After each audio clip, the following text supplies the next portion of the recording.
Admiral Thad Allen is head of the government's response to this bill. He joins us from Reagan National Airport in Washington on his way back to the Gulf. Again, Admiral, good morning. Good morning, Harry. The other day you talked about under-promising and over-delivering this new cap that is in the process of being put in place. Do you have the sense, or if you were a betting man, what are the odds that this is going to work as well as BP hopes it will? Well, Harry, one thing it is going to do, it allow us to produce all the oil that's coming up through the wellbore right now. But the hope is that we can slowly turn off the valves, close the cap in completely, and then test pressure to see how the well is performing. That'll be an indication of the status of the wellbore and could allow us the possibility of shutting in the well. In other words, there would be no release pending the relief wells.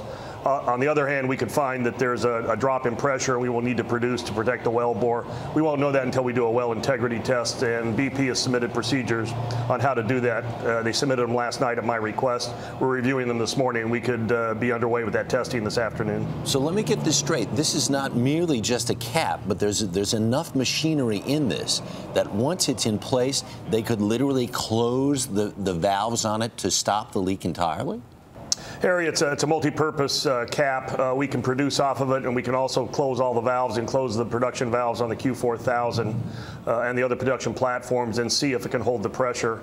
It's called a well integrity test. BP has submitted procedures at my request on how we would do that. The government officials are looking at that this morning. We'll make a decision later on today. Right. But that well integrity test is going to become very critical in how we move forward.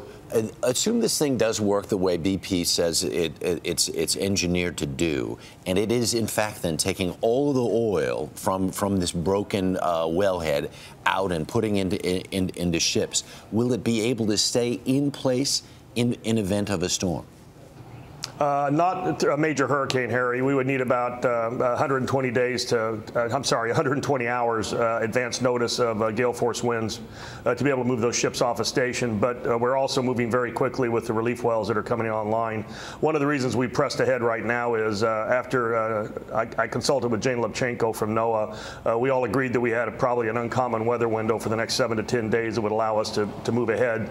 So I directed BP to provide us plans. They did that, and we're going to take a shot at this well integrity test this afternoon. Well, we will keep our fingers crossed and hope that there is some good news forthcoming on these brand new cap that they're trying to put in place there. Admiral, we do thank you for your time. Good luck, sir. Thank you, Harry. All right. A lot happens early on The Early Show, weekday mornings on CBS.